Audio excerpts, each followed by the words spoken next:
پیارے بھائی اور عزیز ساتھیوں، السلام علیکم ورحمۃ اللہ وبرکاتہ۔ جیسا کہ پچھلی مجلس سورہ الحدید کے خاتمہ پر تھی، اس صورت سے متعلق تقریباً ساری کی ساری باتیں اختصار کے ساتھ آ چکی ہیں، لیکن جس طرح ہمارا اور آپ کا یہ عمل ہے، طریقہ ہے کہ ہر صورت کے بعد ایک مجلس اس کے خلاصہ کے طور پر ہوتی ہے، جس میں اس کے اہم فوائد کا ذکر ہوتا ہے۔ پہلی بات تو یہ ہے کہ یہ صورت دوسری تمام صورتیں جو اب تک ہم نے پڑھی ہیں ان کے مقابلے میں طویل ہے، تو اس کے فوائد بھی بہت زیادہ ہیں، جن میں سے ہر فائدہ تو ذکر نہیں کیا جا سکتا، اور فائدے کو دو مجلس میں تقسیم کیا جائے اسے بھی ہم نے مناسب نہیں سمجھا، اس لیے چند اہم فائدوں کا ذکر کیا جاتا ہے۔ دوسری بات، ہم اس طرف آتے ہیں کہ اس صورت میں اللہ تبارک و تعالی نے اپنی بہت سی صفات کا ذکر کیا ہے، اپنے بہت سے اسماء ناموں کا ذکر کیا ہے، خاص طور پر بعض نام ایسے ہیں جو اس صورت کے علاوہ کسی اور صورت میں وارد نہیں ہیں۔ صرف آپ ابتدا میں لے لیجئے، ابتدا کی 6 یا 7 آیت میں اللہ تبارک و تعالی نے اپنی تقریباً 1.5 درجن سے زائد صفات کا ذکر کیا ہے، جو 20 کے قریب پہنچتی ہیں، جن میں تقریباً 9 یا 10 تو اللہ تبارک و تعالیٰ کے اسماء حسنہ کا ذکر ہے، جیسے عزیز ہے، قدیر ہے، علیم ہے، اول ہے، آخر ہے، بصیر ہے، خبیر ہے، ان کا ذکر ہے۔ اور تقریباً آپ دیکھیں گے تو 9، 10 یا 10، 11 اللہ تبارک و تعالیٰ کی صفات ہیں، یحیی و یمیت، خلق السماوات والارض یعلم ما یلج فی الارض وما یخرج منها وما ينزل من السماء وما يعرج فيها له ملک السماوات والارض وهو علیم بذات الصدور، یعنی اس قسم کی اللہ تبارک و تعالیٰ کی صفات ہیں۔ جس سلسلے میں پہلی چیز تو ہمیں اور آپ کو جو دھیان میں رکھنا چاہیے وہ یہ ہے کہ اللہ تبارک و تعالیٰ کے اسماء اور صفات کو سمجھنے اور ان اسماء اور صفات کے تقاضوں کو پورا کرنے کی ضرورت ہے۔ مثال کے طور پر عزیز کیا ہے، اس کا معنی کیا ہے، اور اس عزیز کے اوپر ایمان رکھنا کہ اللہ تبارک و تعالیٰ صاحب عزت ہے، یہ ہماری عملی زندگی میں اس کا تقاضا کیا ہے۔ جیسا کہ اللہ تعالیٰ خود فرماتا ہے وَلِلَّهِ الْأَسْمَاءُ الْحُسْنَى فَادْعُوهُ بِهَا، اور اللہ تعالیٰ نے اپنے اسماء صفات کی معرفت بھی کرائی ہے، وَاعْلَمُوا أَنَّ اللَّهَ عَزِيزٌ حَكِيمٌ، جان لو اس بات کو۔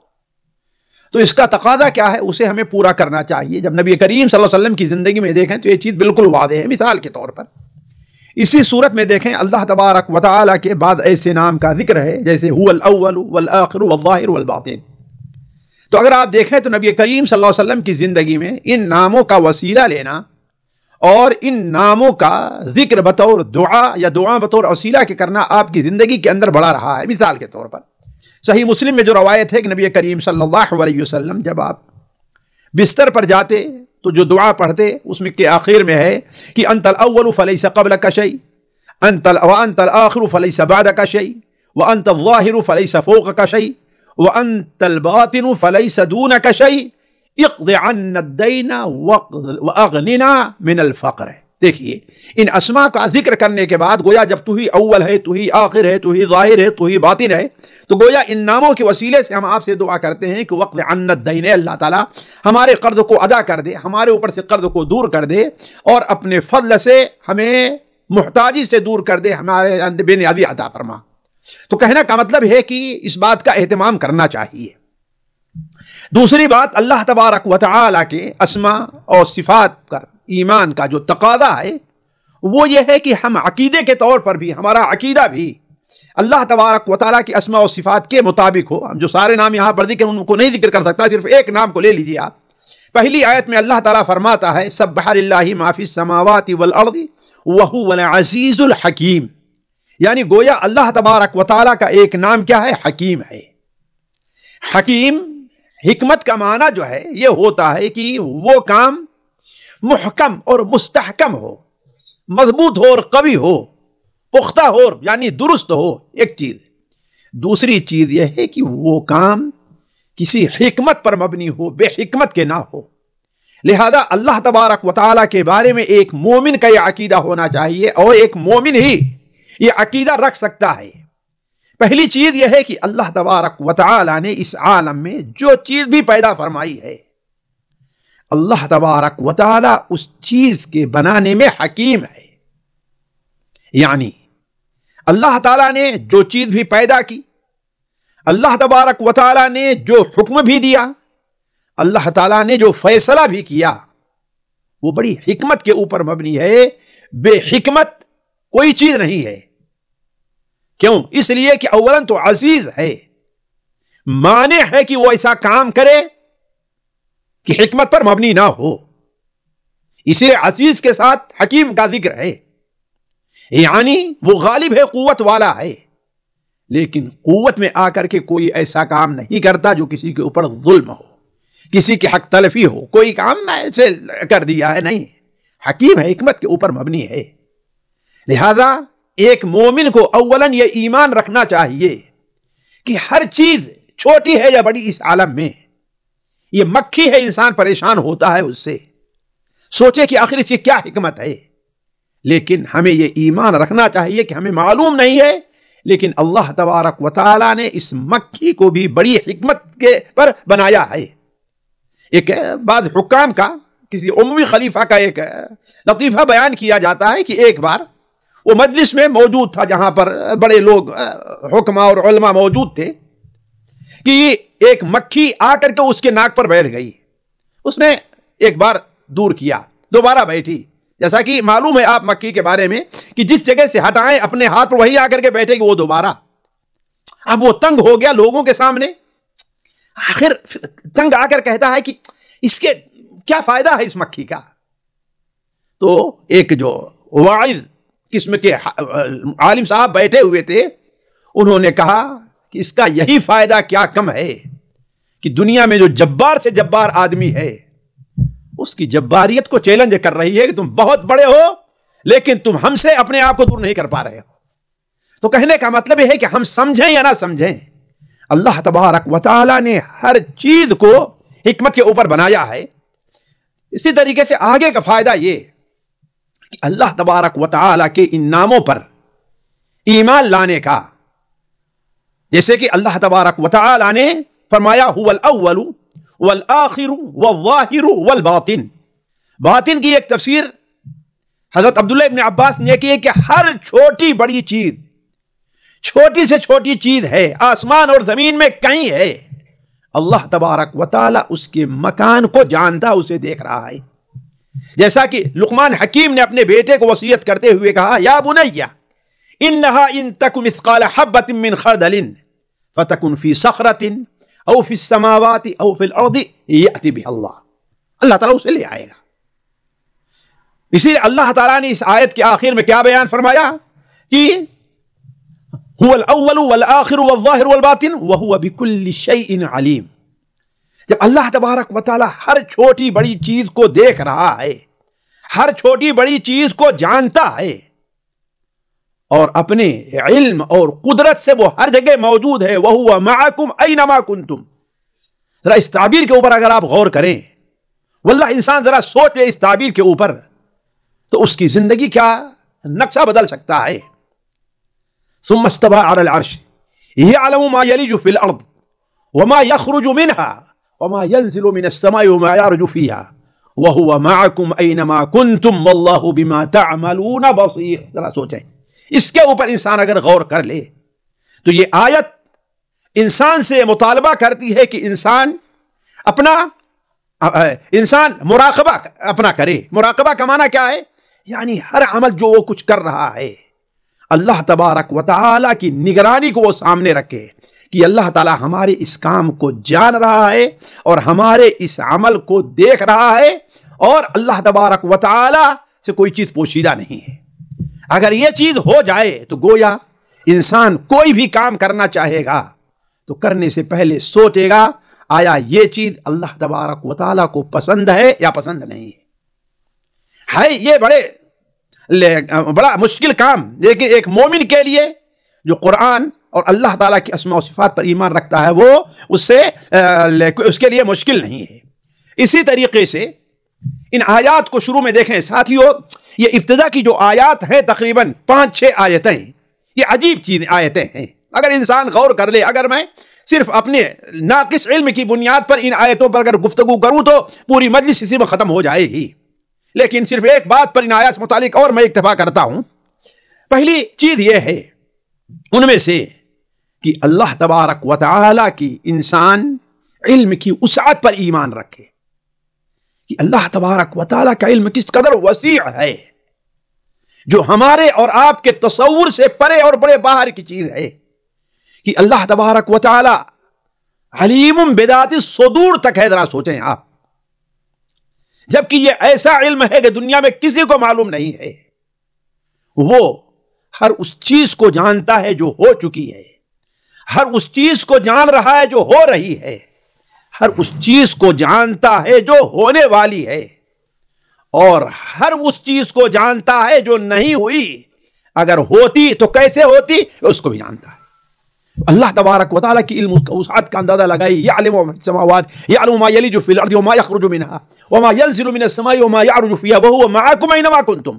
اور آگے فرمایا وہ علیم بذات الصدور. تو ایک مومن اللہ تبارک و تعالیٰ کی علم کی وسعت پر ایمان رکھتا ہے. اسی طریقے سے ایک مومن اللہ تبارک و تعالیٰ کے عرش پر مستوی ہونے کا ایمان رکھتا ہے. یہ نہیں کہ اللہ تعالیٰ ہر جگہ ہے، یہ نہیں کہ اللہ تبارک و تعالیٰ کسی جہہ میں نہیں ہے. نہیں، اللہ تبارک و تعالیٰ اولاً ہر جگہ نہیں بلکہ اپنے عرش کے اوپر ہے. اور اللہ تبارک و تعالیٰ یہ نہیں کہ ہاں ہمارے سامنے آگے پیچھے نہیں. اللہ تبارک و تعالیٰ ہم سے اوپر ہے، فوق اوپر کی طرف ہے. أَأَمِنْتُمْ مَنْ فِي السَّمَاءِ يَخَافُونَ رَبَّهُمْ مِنْ فَوْقِهِمْ. اللہ تعالیٰ فرشتوں سے فرماتا ہے يَخَافُونَ رَبَّهُمْ مِنْ فَوْقِهِمْ. اسی لیے بعض علماء نے کہا ہے قرآن مجید کے اندر 1000 سے زائد دلائل موجود ہیں اللہ تبارک و تعالیٰ کے فوقیت کے اوپر کی جانب ہونے پر. ان تمام کے باوجود بھی کتنے افسوس کی بات ہے کہ بہت سے پڑھے لکھے لوگ اپنے کو علامہ کہنے آنے والے وہ کیا کہتے ہیں کہ اللہ تبارک و تعالیٰ ہر جگہ موجود ہے. نعوذ باللہ من ذالک. یہ قرآن کا صراحتاً جھٹلانا ہے گویا ایک قسم کا. اللہ نے واضح طور فرما دیا کہ ثم استوى علی العرش، پھر وہ عرش کے اوپر مستوی ہو گیا. اس کے استوا کی قرار پانے کی کیفیت کیا ہے؟ لیس کمثلہ شیء. اسی لیے امام مالک رحمہ اللہ سے جب ایک شخص نے پوچھا کہ اے ابو عبداللہ یہ بتائیے کہ اللہ تعالیٰ عرش کے اوپر مستوی ہوا، فکیف استوى، اس کی کیفیت کیا ہے استوا کی؟ امام مالک رحمہ اللہ نے یہ سوال سن کر کے کانپ گئے، پسینہ پسینہ ہو گئے اور کہا کہ الاستواء معلوم. استوا یعنی اللہ تعالیٰ کا عرش کے اوپر مستوی ہونا یہ معلوم ہے، اور استوا کا معنی معلوم ہے کہ کیا معنی ہوا کرتا ہے، لیکن والکیف مجہول، کیفیت کیا ہے یہ مجہول ہے. لیس کمثلہ شیء اس نے فرمایا ہے. والسؤال عنہا بدعہ، اور ایسا سوال کرنا بدعت ہے. ایمان لانا اس کے اوپر واجب ہے. یہ 4 کلمات دہرائے تھے.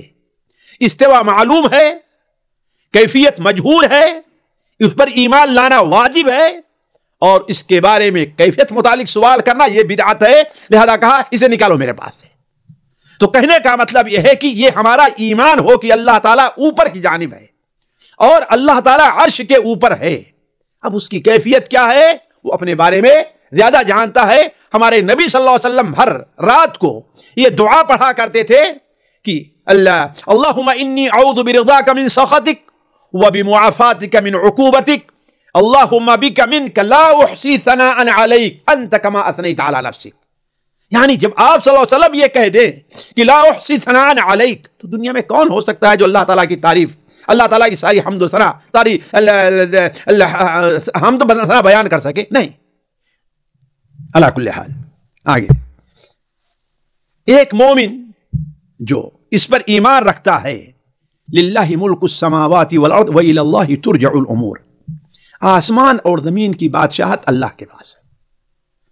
وإلی اللہ ترجع الامور، اور تمام معاملات کہاں؟ اللہ کی طرف لوٹائے جائیں گے. جب اللہ تعالیٰ کی طرف لوٹائے جائیں گے اس کا مطلب اللہ تعالیٰ ان چیزوں کا حساب لے گا. لہذا ایک مومن کو یہ آیت عمل خیر پر ابھارنا چاہیے. کیوں؟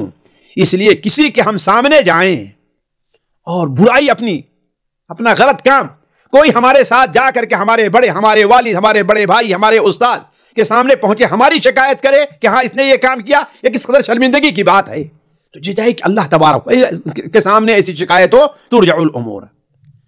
اور انہی آیات سے متعلق ایک چیز اور یہ ہے کہ دیکھیے اللہ تعالیٰ نے قرآن مجید میں اپنی توحید ربوبیت کا ذکر بکثرت کیا ہے۔ ربوبیت سے معنی کیا ہے؟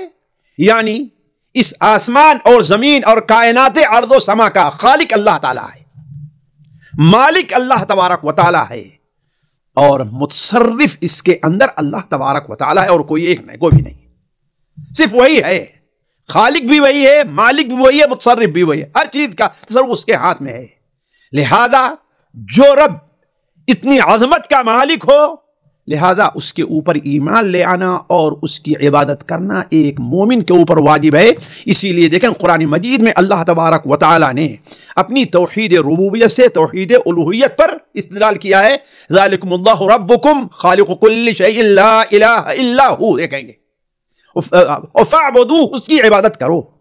یہاں بھی اللہ تعالیٰ نے جہاں اپنی 20 اس کے قریب صفات کے ذکر کرنے بعد کیا فرما رہا ہے؟ آمنوا باللہ ورسولہ وانفقوا مما جعلکم مستخلفین فیہ۔ ساتھیو اسی طریقے سے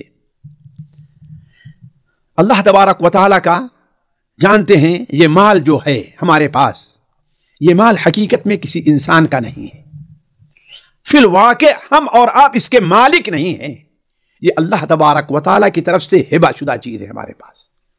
اللہ تبارک و تعالیٰ نے ہمیں اس کے اوپر خلیفہ بنایا ہے، اسی لیے اللہ تبارک و تعالیٰ کا فضل دیکھیے کہ مال اللہ تعالیٰ کا ہے، اور اللہ تبارک و تعالیٰ نے ہمیں اسے دیا ہے خرچ کرنے کے لیے، اور اس پر مزید فضل یہ دیکھیے ہم اگر خرچ کرتے ہیں تو اللہ تبارک و تعالیٰ کی طرف سے بہت بڑے اجر کے مستحق ٹھہرتے ہیں۔ یہ اللہ تبارک و تعالیٰ کا فضل دیکھیے ساتھیو، یہ احسان دیکھیے اللہ تعالیٰ کا۔ یعنی اگر کوئی آدمی ہمیں اپنا مال دے اور اسے خرچ کرنے کے لیے، اور اس میں ہمارا اپنا کوئی حق نہ ہو، اور ہم اسے کسی کو دے دیں تو ہم کسی شکریہ کے نہیں محتاج، بلکہ اصل جس کا ہے۔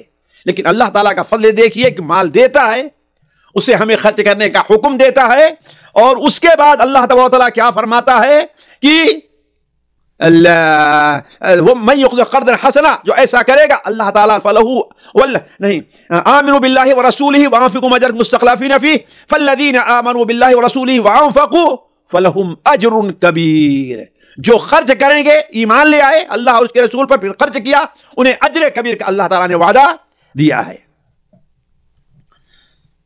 اسی طریقے ساتھیوں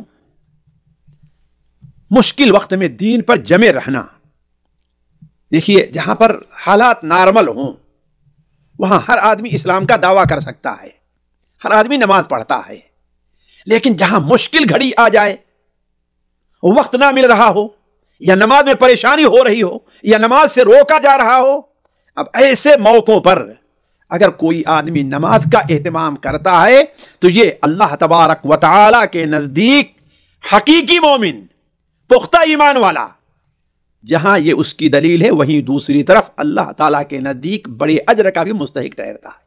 اسی لیے اللہ تعالیٰ نے کیا فرمایا؟ فالذین آمنوا لا يستوی منکم من انفق من قبل الفتح وقاتل، جو لوگ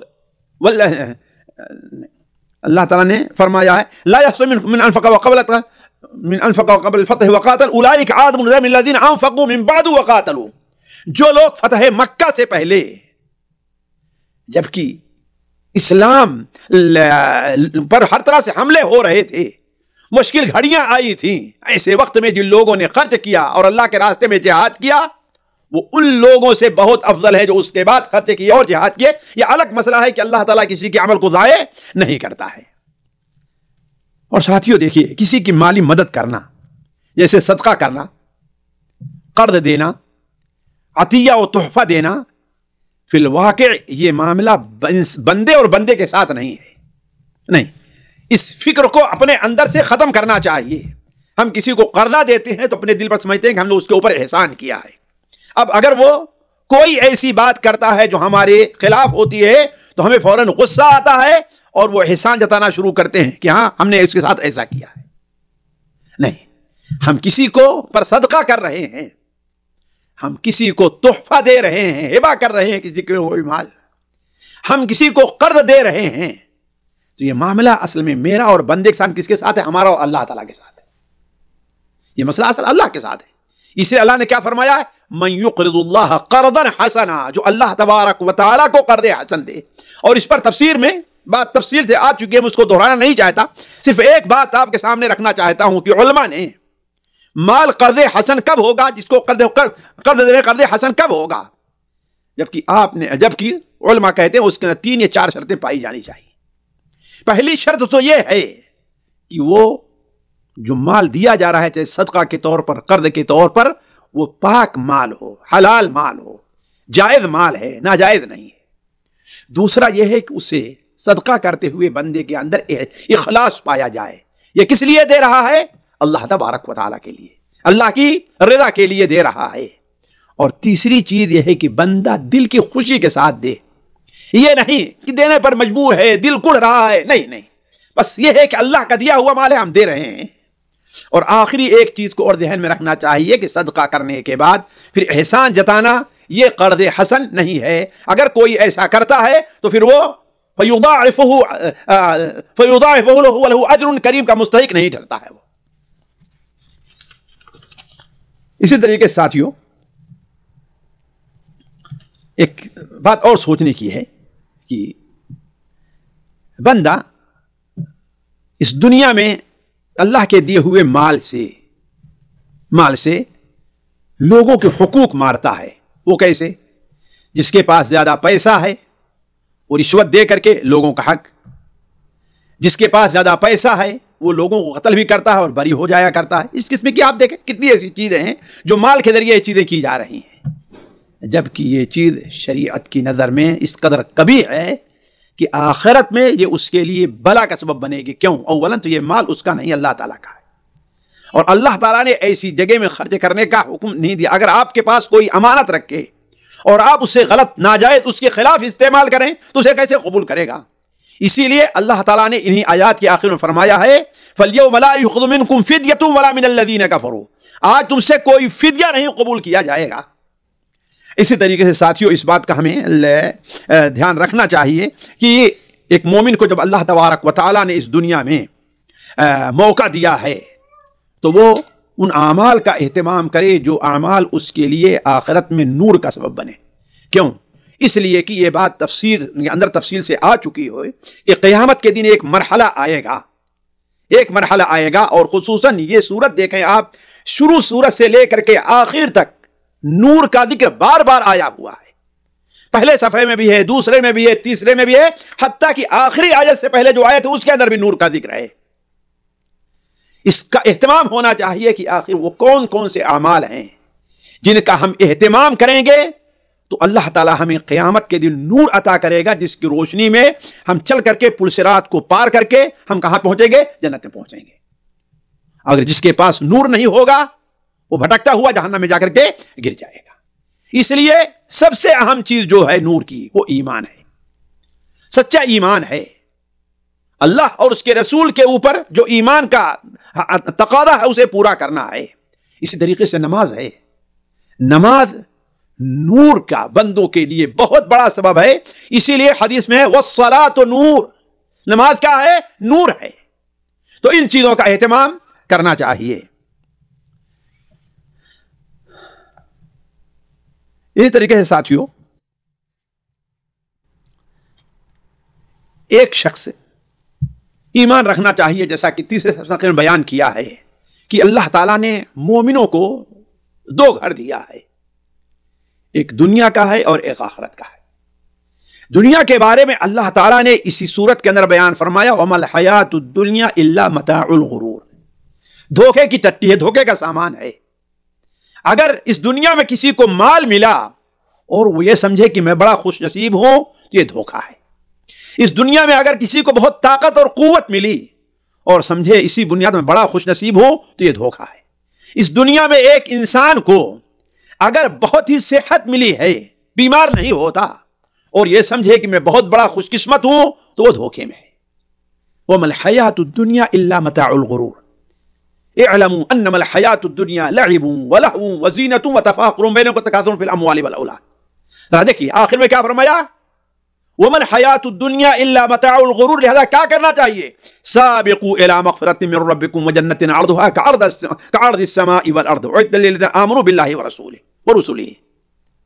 تو گویا کہ یہ آیت ہمیں اور آپ کو یہ دعوت دے رہی ہے کہ ہم اور آپ عمل صالح اور ایمان کے ذریعے سے اس دنیا کو، اس آخرت کو، اس جنت کو حاصل کرنے کی کوشش کریں، جو جنت اللہ تبارک و تعالی نے ابدی رکھی ہے، جہاں صحت ہے، بیماری نہیں، جہاں جوانی ہے، بڑھاپا نہیں، جہاں ہمیشہ رہنا ہے، کہیں رخصت ہونا نہیں، جہاں ہر قسم کی نعمتیں ہیں، کوئی پریشانی نہیں. یعنی ایک آدمی اپنے تصور میں جس قدر نعمتوں کا تصور لے آ سکتا ہے، جنت وہ چیز ہے جو اس کے تصور سے بہت بڑی چیز ہے. ذرا سوچیں آپ. اور یہ کب ملے گی؟ اعدت للذین آمنوا باللہ ورسلہ، ان لوگوں کو جو اللہ اور آخرت کے دن کے اوپر ایمان لے آتے ہیں.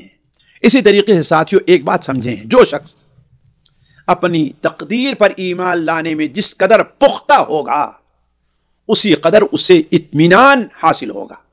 اب ہم میں کا ہر شخص اگر بے اطمینانی کا شکار ہے، پریشانی قلبی طور پر بے اضطرار کا شکار ہے، تو اسے اپنی اصلاح کرنی چاہیے کہ گویا وہ اللہ تبارک و تعالی کی مقرر کردہ تقدیر کے اوپر ایمان اس کا صحیح نہیں ہے. لِكَيْ لَا تَأْسَوْا عَلَى مَا فَاتَكُمْ وَلَا تَفْرَحُوا بِمَا آتَاكُمْ. ذرا اس پر غور کریں. اس طریقے سے ساتھیوں جیسا کہ ہم نے کہا کہ سورت لمبی ہے اور باتیں بڑی ہیں، لیکن دو ایک باتیں اور ذرا اپنے ایک اور چیز ساتھیوں دیکھیں. اللہ تبارک و تعالی نے یہاں پر ایک اور چیز ذکر کی ہے کہ دین کی جو دعوت ہے اس کے لیے طاقت اور قوت ایک بڑی اہم چیز ہے. طاقت اور قوت یہ بڑی اہم چیز ہے دین کی دعوت کے لیے. اسی لیے جہاں اللہ تبارک و تعالیٰ نے جس آیت میں رسولوں کا ذکر فرمایا، کتابوں کے نازل ہونے کا ذکر فرمایا، وہیں پر اللہ تعالیٰ نے حدید کا ذکر فرمایا ہے. اسی لیے دیکھیں کہ ہم اور آپ کیا ہیں. اللہ کے انبیاء بھی اس کی تمنا کرتے تھے، لو ان لی بکم قوہ او ابی الی رکن شدید. حضرت جابر بن عبداللہ کی وہ روایت جو سنن ابو داؤد میں ہے کہ نبی کریم صلی اللہ علیہ وسلم مینا میں حاجیوں کے خیمے اور ان کے ڈیرے اور ان کے ٹھکانوں پر آپ گھومتے رہتے اور اعلان کرتے، الا رجل، کیا ہے کوئی آدمی، یحملنی الی قومہ، میرا سہارا بنے، مجھے ٹھکانہ دے، اپنی قوم کی طرف لے کر کے چلے تاکہ میں اللہ تبارک و تعالی کا پیغام لوگوں تک پہنچا دوں. اس لیے کہ قریش نے مجھے اللہ تعالیٰ کا کلام پہنچانے سے روک دیا ہے. لہذا ایک داعی کو چاہیے کہ جہاں دعوت کا کام کر رہا ہے وہاں ایسے لوگوں کو اپنے قریب کرنا چاہے جو صاحب قوت اور صاحب طاقت ہوں. علی کل حال ساتھیوں ایک بلکہ دو اور فائدے آپ کے سامنے ذکر کر کے بات بند کرتا ہوں کہ دیکھیے اہل حق کی تعداد ہمیشہ کم رہی ہے. اہل تعداد حق کی تعداد اس لیے بعد وہ لوگ جو اپنی کثرت کے اوپر فخر کرتے ہیں، یہ کثرت فخر کی علامت نہیں ہے، حق کی علامت نہیں ہے. جیسا کہ اللہ تعالیٰ نے حضرت نوح اور ابراہیم علیہ السلام کے ذریت کے بارے میں کیا فرمایا، وَكَثِيرٌ مِّنْهُمْ فَاسِقُونَ. ان میں کہ کم لوگ ہیں جو حق پر ہیں، نیک ہیں، بلکہ زیادہ تر کیا ہیں، لوگ فاسق ہیں. تو کبھی بھی قلت اور کثرت یہ حق کا معیار نہیں رہا ہے. اللہ تعالیٰ کے وَقَلِيلٌ مِّنْ عِبَادِيَ الشَّكُورُ ہمیشہ جو بندے رہے ہیں وہ کم. لہذا اگر آپ حق کے اوپر ہیں، صحیح منہج کے اوپر ہیں، قرآن اور حدیث کو آپ نے اپنایا ہے، تو آپ کو اپنی قسم پرسی، اپنی اجنبیت اور اپنے تنہائی پر پریشان نہیں ہونا چاہیے. نبی صلی اللہ علیہ وسلم کی حدیث ہے، خاص طور پر اس زمانے سے متعلق انسان سمجھے کہ بدا الاسلام غریبا وسیعود کما بدا فطوبى للغرباء. ایک اور چیز ساتھیوں میں اس پر شاید تفسیر میں واضح نہیں کر سکا، لیکن یہاں پر اس کا ذکر میں کرنا چاہتا ہوں کہ دیکھیے ایک آدمی کا نیک ہونا اس کا یہ معنی نہیں ہے کہ جو ان کے متعلقین ہیں خصوصاً ان کی ذریت بھی لازماً نیک ہی ہو. نہیں، یہ کوئی ضروری نہیں ہے. اللہ تبارک و تعالیٰ بسا اوقات آزماتا ہے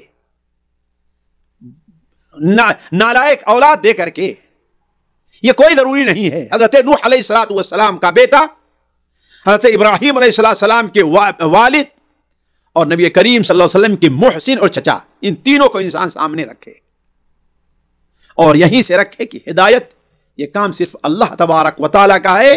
کسی نبی اور کسی ولی کا کام کسی کو ہدایت دینا نہیں ہے، ہدایت کی راہ دکھانا ہے، ہدایت کے راستے بتانا ہے، ہدایت کے طریقے پر چلانا ہے. لیکن ہدایت دے دے کوئی کسی، یہ کام ایسا ہے جو صرف اللہ تبارک و تعالیٰ نے اپنے پاس رکھا ہے، کسی کے دوسرے کو نہیں دیا ہے. ساتھیو ذرا غور کریں آپ سورہ الاحقاف کی اس آیت کے اوپر، والذی قال لوالدیہ اف لکما اتعیداننی ان اخرج وقد خلت القرون من قبلی وہما یستغیثان اللہ ویلک آمن ان وعد اللہ حق. ذرا سوچیں، آج ہمارے یہاں بہت سے لوگ اگر کسی عالم، کسی داعی، کسی نمازی کہ بیٹے بیٹی یا کسی کو یہ دیکھے کہ وہ بچرن نکلا ہے تو فوراً اس کے اوپر انگلیاں اٹھانا شروع کر دیتے ہیں، فوراً اس کے اوپر اعتراض کرنا شروع کر دیتے ہیں. ارے پہلے اپنے گھر کو تو دیکھو، خود دوسروں کو نصیحت کر رہے ہو اور اپنے گھر کے اندر تمہارے ایسا ایسا معاملہ، تمہارے اس دعوت کا کیا فائدہ ہے جب تم اپنے گھر کی اصلاح نہیں کر سکے؟ آپ کو کیا معلوم ہے کہ اس نے دنیاوی طور پر یا دینی طور پر اپنے بچے کی اصلاح کے لیے کوئی کمی نہیں کی. وَهُمَا يَسْتَغِيثَانِ اللَّهِ، وہ اللہ تبارک و تعالیٰ کی دعائی دے رہے ہیں کہ وَيْلَكَ آمِن، اے میرے بیٹے تباہی ہے تیرے لیے، برا ہے، کہاں جا رہا ہے، ایمان لے آ لے، اللہ کا راز وہ وعدہ حق ہے. تو یہ کوئی ضروری نہیں ہے کہ جو آدمی نیک ہو اللہ تبارک و تعالیٰ اس کی اولاد ہی کو نیک کرے، ورنہ انبیاء علیہ السلام کی ذریت میں کبھی برائی پھیلتی ہی نہیں. چلیے نیکی لوگ نے پیدا ہوتے، جبکہ اللہ تعالیٰ نے اسی صورت کے اندر کیا بیان فرمایا ہے؟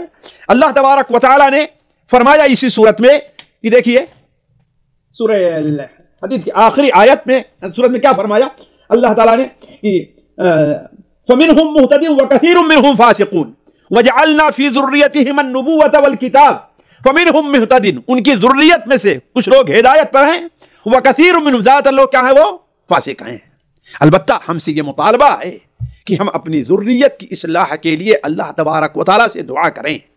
اللہ تعالیٰ فرماتا ہے جیسا کہ سورہ الاحقاف کے اندر حتی اذا بلغ اشدہ بلغ 40 سنة قال ربی اوزعنی ان اشکر نعمتک التي انعمت علی وعلى والدی وان اعمل صالحا ترضاه واصلح لی فی ذریتی. واصلح لی، اے اللہ تعالیٰ میرے لیے، میرے اوپر کرم کرتے ہوئے، مہربانی کرتے ہوئے میری ذریت کی اصلاح کر دے. اور عباد الرحمن کی صفات میں اللہ نے بیان فرمایا والذین یقولون ربنا هب لنا من ازواجنا وذریاتنا قرۃ اعین واجعلنا للمتقین اماما. اور آخری بات جو اس صورت کے اندر ہے کہ ایمان اور تقوی، اگر بندہ ایماندار ہے اور اس کے اندر تقوی پایا جائے تو اللہ تبارک و تعالی بندے کو اس دنیا میں بھی سیدھی راہ دکھاتا اور اس کے اوپر چلاتا ہے. اسی کو اللہ نے فرمایا اللہ تمہیں ایک نور دے گا. یا ایھا الذین آمنوا اتقوا اللہ وآمنوا برسولہ یؤتکم کفلین من رحمتہ ویجعل لکم نورا تمشون بہ. اللہ تعالیٰ تمہیں نور عطا کرے گا جس کی روشنی میں تم چلو گے. تو اللہ تبارک و تعالیٰ جو انسان ایمان والا ہوگا اور متقی ہوگا، اور ان دونوں عمل کے بدلے اللہ تبارک و تعالیٰ اس کے اندر استقامت عطا فرمائے گا. اور آخری چیز، ہر قسم کا فضل اور ہر قسم کا خیر یہ اللہ تبارک و تعالیٰ کے ہاتھ میں ہے، وہ جس کو چاہتا ہے دیتا ہے. اس پر کسی انسان کا نہ خاندانی طور پر قبضہ ہے، نہ کسی مسلکی طور پر کسی انسان کا اس کے اوپر ہولڈ ہے. یہ خالص اللہ تبارک و تعالیٰ وَأَنَّ الْفَضْلَ بِيَدِ اللَّهِ يُؤْتِيهِ مَن يَشَاءُ. لہذا اس کا سوال اللہ تبارک و تعالیٰ ہی سے کرنا چاہیے. اللہ تعالیٰ سے دعا ہے کہ اللہ تعالیٰ ہمیں اور آپ کو اپنے فضل سے اور اپنے نور سے نوازے. اللہ تعالیٰ ہمیں اور آپ کو قرآن پر عمل کرنے، اس کو سیکھنے، اس میں تدبر کی توفیق عطا فرمائے. والسلام علیکم ورحمۃ اللہ وبرکاتہ. سامعین کرام، ہمارے علمی اور عوامی دروس اور سوال و جواب کی مجلسوں سے آپ خود بھی مستفید ہوں اور اپنے دوست و احباب کے ساتھ بھی شیئر کریں. عین ممکن ہے کہ آپ کے شیئر سے کسی کی اصلاح اور آپ کے لیے صدقہ جاریہ بن جائے. واٹس ایپ پر اسلامک میسج حاصل کرنے کے لیے نمبر نوٹ فرمائیں: یعقوب عزیز 00966 5089 59 707. واٹس ایپ سوال جواب گروپ میں ایڈ ہونے کے لیے نمبر نوٹ فرمائیں: عبدالسلام عمری 00966502627 نمبر بھیجتے ہوئے نام اور پتہ ضرور لکھیں۔ اسی طرح ہمارے یوٹیوب چینل اسلامی دعویٰ کو ضرور سبسکرائب کریں تاکہ ہماری ہر نئی اور اہم ویڈیو کی اطلاع آپ کو فوری حاصل ہو جائے۔ تمام دروس، مقالات اور سوال و جواب سیریز کے لیے ہماری مشہور ویب سائٹ www.islamidawah.com کا مشاہدہ کرتے رہیں۔ السلام علیکم ورحمۃ اللہ وبرکاتہ۔